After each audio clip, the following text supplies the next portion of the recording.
Honorable Minister and friends, lots of friends here, but I've known you for a very long time and admired you. And I must say your speech was very nicely complimentary in both senses, complimentary and complementary to the Prime Minister's yesterday. But it sort of filled it out in a way which made the Prime Minister's approach really come alive. Now, of course, I'm a student. Paul Krugman was my student. I don't know if he's here. He must have gone home to rest from his jet lag or something. But he's certainly someone I'm delighted you managed to invite. I'd hoped that he and I would be able to talk about trade issues before us today in the world economy, but I intend to bring that in. Unfortunately, I had to be away during the trade session, but I will bring up one or two points. Let me just say that the approach of the Indian governments, different governments, to poverty reduction is something which has been the defining point of India. And I think the minister correctly pointed out that that the effect on poverty is something central to our thinking.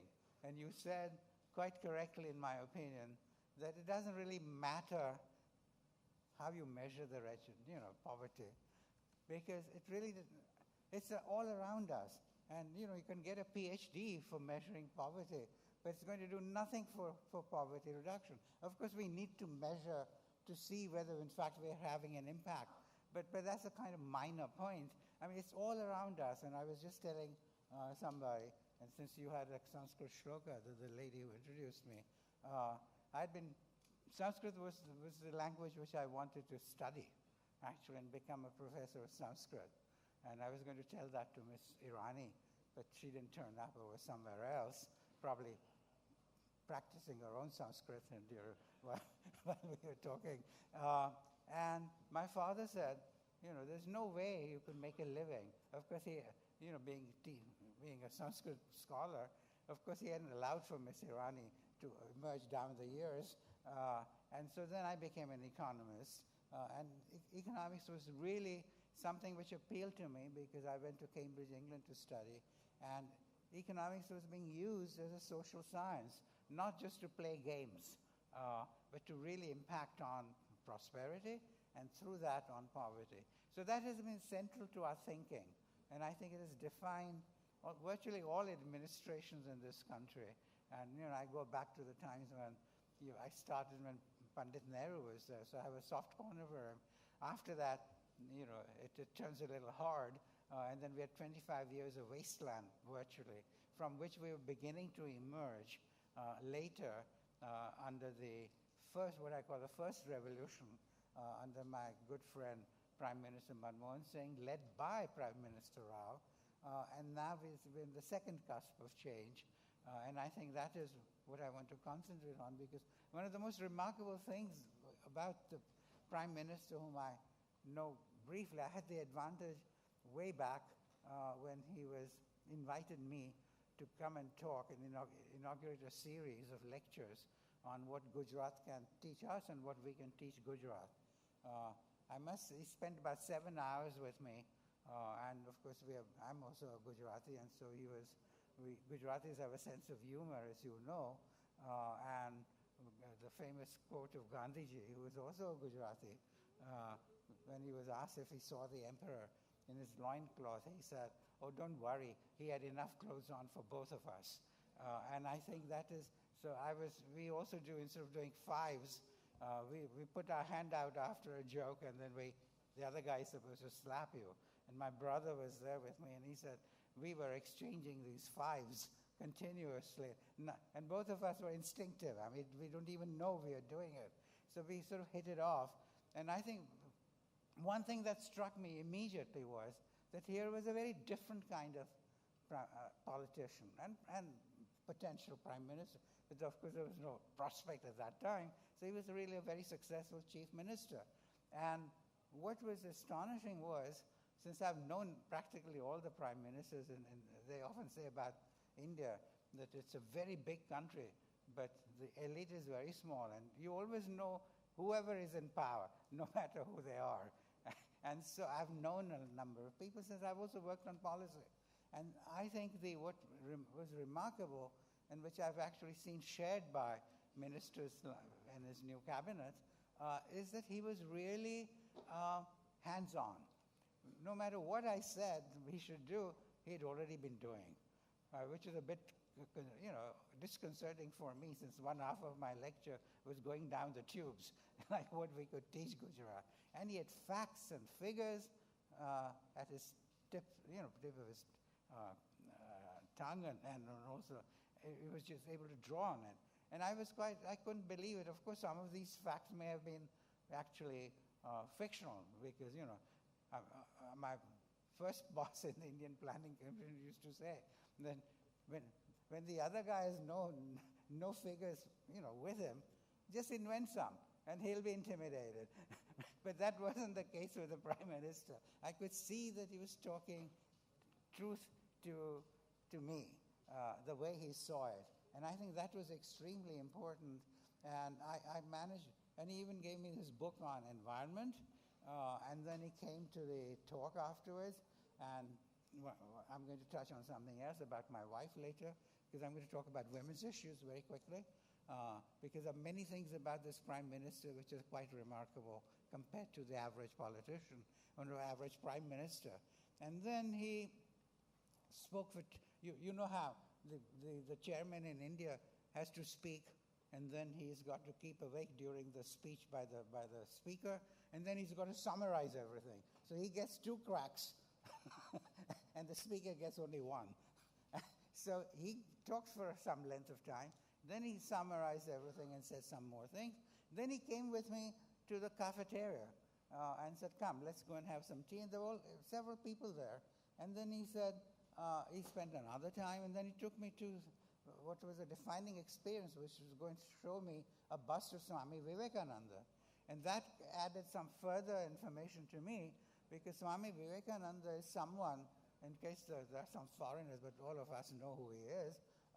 He was a great sort of saintly figure, but a militantly saintly figure of Bengal in the early, reaction to the British. And he basically had moved away, like from me and God, namely Bhakti Marga, into Karma Yoga, which was me and mankind. And that was the thing that appealed to the Prime Minister. And I've told him he should bring that more out, because most people outside of Gujarat don't understand this at all. That this is really in the DNA of our province, and of our, and in fact, while the Pope now, whom I admire, says that we should worry more about the poor than about the rich, because worrying about the rich is based on envy, jealousy, the more ignoble aspects of humankind. But worrying about the poor, it refers to one's most noble instincts. And that goes back actually to Narsi Mehta and the famous bhajan which Gandhiji used to use, so that's also part of DNA. So the Gujarat model walks on 2 legs. One is accumulated wealth, right? And then 2, spending it not on personal consumption and ostentation, but on social spending. Most people look at only the first part because they want to, they don't understand the Gujarat model walks on 2 legs. It's a bit like my colleague Simon Sharma, who wrote about the Dutch burghers, and who had exactly the same on the embarrassment of riches. So you'll be amused to hear I'd written a piece, and the editor turned Dutch burghers into Dutch buggers. And I was hoping nobody understood what that meant. So that is the Gujarat model. And it's based on practical common sense too. Take corporate social responsibility.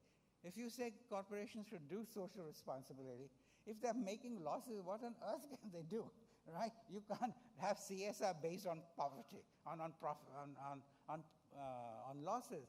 So it's practical common sense to do this, to say we have to accumulate wealth and then be able to do the social spending. And this is what the UPA 2 government completely lost sight of, in the sense that they listened to people, economists, who said spend more, turning everything from directive principles into rights, Rights means you've got to spend the money. Even if the government doesn't want to, the Supreme Court will say you now have to, because it's a right. And then you don't have a good policy on economic growth. Therefore, you don't have the revenues. So revenues are not coming in. And you have to spend more because you've locked yourself into that position. And fortunately for us, UPA 2 crashed, because that made the way for a most remarkable prime minister. So sometimes the gods work by wreaking havoc on the wrong people. And in this case, I'm absolutely delighted the prime minister was doing this. So let me just mention a few things, because I have, my time has been cut by another 10 minutes. I mean, this is the most volatile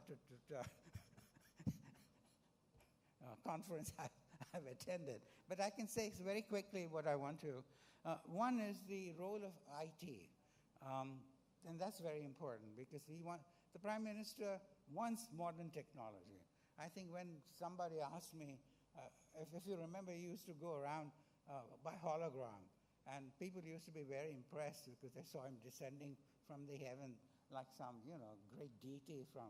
And then he would suddenly disappear, and they would say, my God, he's risen to heaven again. And so I would say, that's a brilliant move.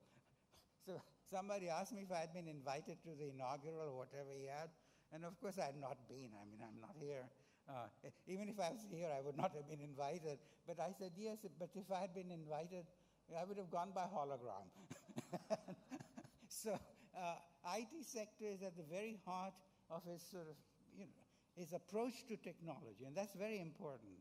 And I think he correctly pointed out something which, some of us had long observed, which is that IT, instead of dividing people into haves and have-nots, actually has been unifying. I think the telecom minister pointed that out. Because a lot of people are now, poor people are able to access know-how. And so democratically also, when a peasant in the village is able to find out what the prices are, the stranglehold of the intermediaries is reduced. People know now. They find out on the little computer, whatever you call it, exactly, what the prices are. So that leads to less dependence on the wealthy, on the intermediaries, and more ability to be empowered. And so democracy is also strengthened. And I think that's clearly what this government believes, all of you. And the prime minister provides the basic lead in having, this is what he wants very much to do. So I think that role of IT, which we heard about, and I was delighted to hear the telecom minister really develop the theme in a very interesting, hands-on way. The second thing, of course, is many people raise the issue of women. Now, I'll just simply say that when the prime minister said that the way that we need to, there's a cultural problem also, which is a long-run problem. He said it's the boys who have to be educated to treat women with respect. I've never heard a politician say that, because we boys, I'm no longer a boy, but I was once, we are pampered like hell, right? Once my wife complained to my mother saying, Jagdish doesn't know how to make coffee or something. And my mother said, boys are not supposed to learn that sort of thing. Only the girls are. And secondly, I was once in the planning commission, as I think you pointed out, Mr. Minister. And then when I was there, and there was we had a meeting of Dr. Ghosh, who was advisor to the planning commission, and he said, we really have shortage of foreign exchange, and we should not be wasting it on importing lipstick. So instead of cutting him down on economic grounds, using economic weapons, I said the women in this in this audience would like to know that even as Dr. Ghosh wants to reduce the expenditure on lipstick, I can smell the Brill cream in his hair. So we don't even know we are actually discriminating against women. It's sort of part of the millennia of behavior. So when I was giving this lecture, my wife had not come with me, but she was at the lecture. And so he turns around, because somebody told him my wife was, and said, Behan, agalao, meaning come and sit here. That converted my wife permanently to the prime minister, because typically women are ignored unless they're in power. Then Sashrang Pranam will go on. but when they're not in power, there is discrimination, which is so built into the way you think about it. And that is really was the sort of thing I really, I found it very remarkable. And I think actually once you give them education, I don't believe there should be special education for women, with due respect to our, articulate gentleman from UP. I don't believe in women having special education, because they have to learn how to hack it in the real world. So I'm not in favor of women's education in women's ghettos and so on. So once they get empowered, by being educated, they really take over. I mean, like all of us who are professors know that women actually do much better in the class than the boys do. And once I was co-chair with President Helen of Finland, of a UN commission, and all of us got, all the prime ministers and presidents on the commission, including someone undistinguished like me, because I was probably chosen because I would be able to write the report, which the other guys couldn't. And so then each of us got a foreign service officer of Finland, and they were all women, So I asked Mrs. Helen, how come there are no men in the...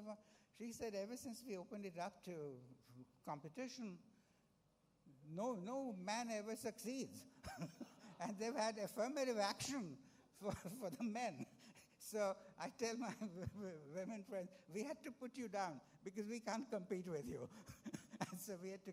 So I think here is a very powerful set of possibilities, and I have no doubt the Prime Minister will be pushing it, because it is instinctual, and one could sense it.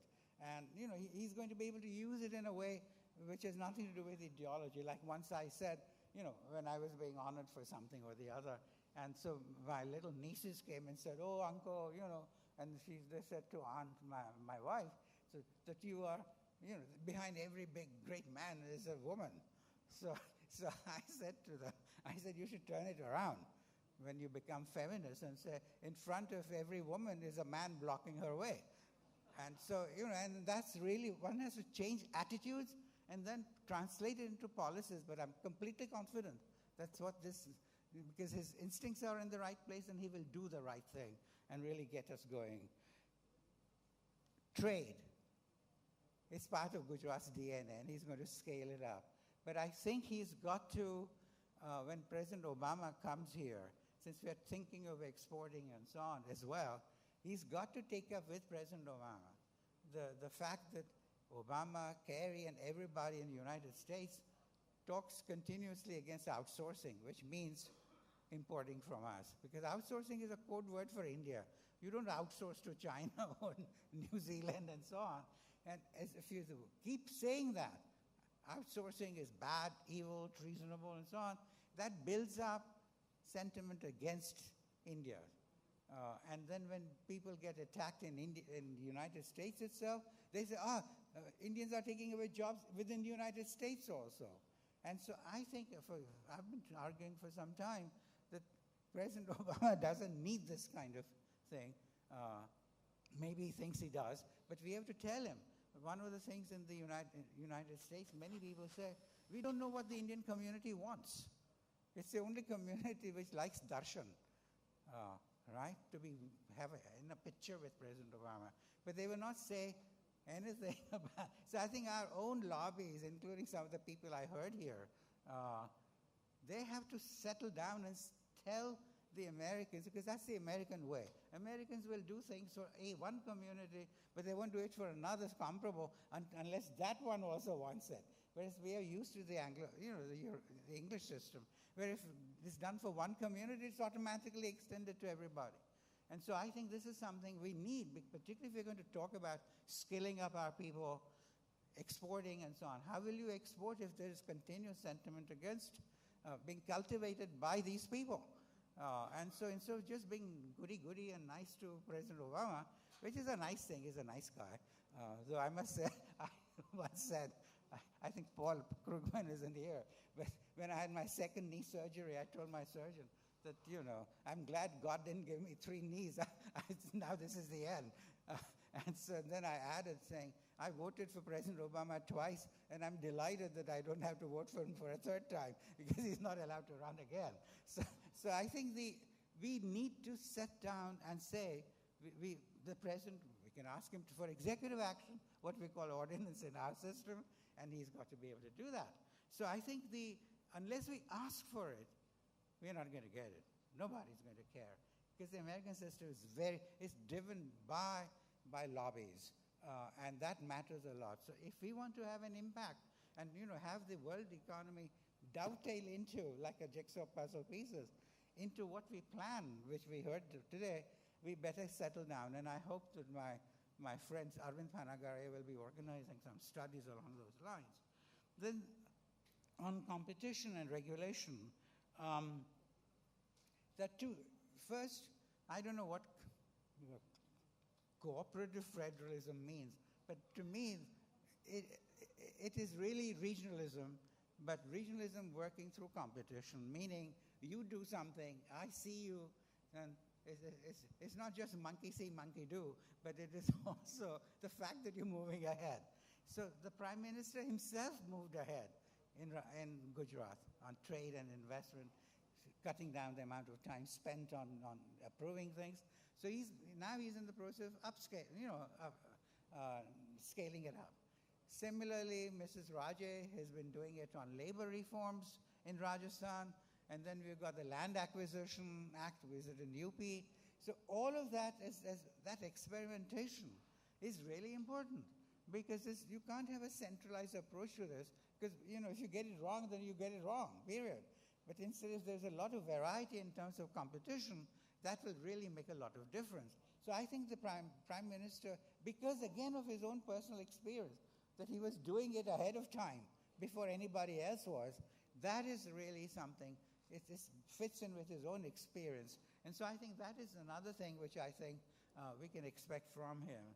And finally, I do want to say that the notion that poverty requires intervention beyond just the growth process, which is what he was saying yesterday. If you remember, he had those 9 points for those of us.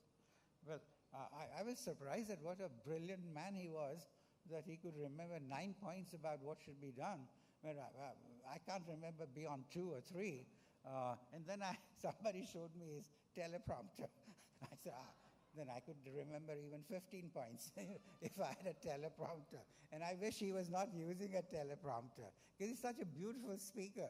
So occasionally he would move into Hindi, and then it would be superb. Like with Prime Minister Vajpayee, once he was in New York, and what a great speaker he was. So next to me was one of the Daga brothers. So he would say something beautiful in Hindi, and one of the Daga brother would say, "Wah, wah," like it was a music concert. So everybody is looking in my corner thinking I was doing it. I mean, these are great orators, you see. So I would urge that the Prime Minister not to use a teleprompter. This is one kind of acculturation, technical acculturation he can do without, because he speaks so beautifully.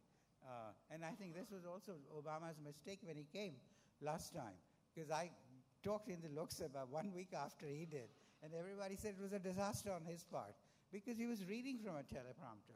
Now, we are a country which is multi-ethnic, multi-religious, democracy. Obama, who is a good speaker, should have spoken from the heart instead of reading from this book. And his speechwriter had put in personal names, which he couldn't pronounce. So the whole thing was a bit of a joke and a disaster. So then I threw my notes away, and fortunately, I scored a century instead of being struck out, because it was a tricky thing to do. I even made Sonia Gandhi laugh, actually, which is a rare feat, I'm told. And she even came and had tea afterwards. So I think the Prime Minister is a much better speaker than even Obama. So he should really speak from the heart. He should not use teleprompters. And 9 points, as I said, doesn't impress those who impressed by points. That's too little. we work with more. So I think the one thing that he needs, which I wasn't sure about, and I'll end on that one, because I think it talked about subsidies being the last point, that we need to subsidize for the poor. I think that's not quite the way to put it. Of course, he's thinking of the kerosene subsidy. So he's thinking of the current context, whoever wrote it for him. But it's a more general point. Why does growth help? And that's the central argument, because that's what he was stressing, and a lot of people are now have accepted that without growth you can't get anywhere. So first, growth pulls up people into gainful employment. So it's a radical strategy which you understand from the way, the Prime Minister and all many of the ministers we've heard talk. That is not a conservative trickle-down strategy. That was the way Reagan and Margaret Thatcher were supposed to be doing. This is a case where you're actually pulling up people above the poverty line, because a stagnant economy won't do anything for you, generally speaking. A trickle-down suggests that, all of you are having a feast and there are dogs and serfs under the table to whom some crumbs drop. That is not the way to think about it. That's the way to think about it. How do we mobilize the system, right? Which is what you were saying about the Prime, and get the system going, in a variety. So that's the first thing he needs to emphasize, that we are an activist strategy oriented. Growth is not an end in itself necessarily, but it is really a strategic instrument. Secondly, it also generates revenues at any given tax rate. Once you get the revenues, then you can spend them for social spending, right? So that is really, it enables you to spend the money which you don't have otherwise. Because, the economy, there's so many poor people in India, China, Brazil, Indonesia, South Africa. 3/4 of humanity is poor, and it's all in these areas. So even if you redistributed income, even if you lined up the rich, shot them, and buried them underground in one of the Enriga schemes, even then, you will get one more chapati a day for the poor people. There are so many of them. And so we have to generate the revenues. Just saying, I'm for social spending or redistribution, that's a misleading phrase. That's not going to help anyone, really, because that's totally misleading. So now this is the second way in which you are aiding the poor, by enabling the social spending to be done. And so I think my good friend Chidambaram once said that Professor Bhagwati has passion for growth, and Professor Sen, who used to argue against me, though he's come around now, as far as I can see. So one of the jokes I have is, how do you spell Sen these days? And you say Bhagwati, because he's converged to the kinds of things I've been saying. But in any case, the point is, if you have the revenues and you're able to spend them, then questions arise. Do you just give subsidies to people? I don't think it's a good idea. And that's where I think the Prime Minister was speaking in a certain context, as I said, about kerosene, etc. But that's one way you can give money away to the poor. The other one, which is more creative, is to say, look, I'm going to do it for social spending on healthcare, education, about which we heard quite a lot of interesting ideas. And the third issue, which is, again, where people like Professor Sen are wrong, in my opinion, they assume that because it's government money, that it should be spent on government-operated healthcare clinics, schools, and so on. These are generally better, but nobody turns up to do it. So a lot of people are spending privately on things. And I've seen pictures of payments on which private schools are being run on a shoestring basis. I would say, look, give value added to them. Give them textbooks, whatever, to improve the quality, right, of what their people are doing. So these are the three choices, and I'm in favor of the last one, because we should not rule out, the private operation, and that. So I think that is something which we need to do. And I think one final point on our democracy, which I think is undervalued sometimes, when you have the money, and you are making a choice on one of these three, and hopefully the right way, the question is, will you be able, when will the government do that? Now, of course, our Prime Minister and all of you want to do that, right? But that's a function of democracy. There was a cover story in The Economist magazine which said that the Far East was now turning to welfare programs. That's another way of saying they're now doing welfare spending. But why did they wait so long? Because most of them were authoritarian. There was no groundswell, demanding that this be done. In our country here, there is, in fact, a liberal democracy. So once the money is available, people are going to ask for a variety of things, like, do direct it back to us instead of putting it away on, military expenditures, etc. So I think the democracy enables it's an additional condition under which the revenues will be spent in the way we want, in the way they plan. Because it won't happen otherwise, because it's a political process, and you people are part of it, so you know. And that is our strength. In China, for example, which we were comparing at one session, people want more. Once there's a economic process goes on, and they go into the streets doing pots and pans, what are called social disturbances. To the best of one's knowledge, these guys are picked up and sent off to Outer Mongolia or somewhere. Nothing happens, right? Because it's a dictatorial regime. Here, you've got opposition parties, you've got NGOs, you've got press, and you've got the courts as well. So we've got all the elements of liberal democracy. And any combination of that will enable people to translate their growing aspirations as we grow and improve their incomes into politically effective demand. And I see what the rise of your party and of Prime Minister as basically a testament to that. People see him as having delivered in Gujarat. They want to scale it up. And it may be any combination of these four elements of a liberal democracy, depending on which part of India you're talking about. But that gives it real meat and real strength. So I would say growth, pulling up, the pull-up strategy, revenues, right, for social spending, and 3, democracy. That's our special message to the world and to ourselves. So I hope, having heard all of you, with all the ministers, I'm very optimistic, I'm delighted. And I'm glad I'm not part of that, because I'm too old to have that energy to do it. Thank you.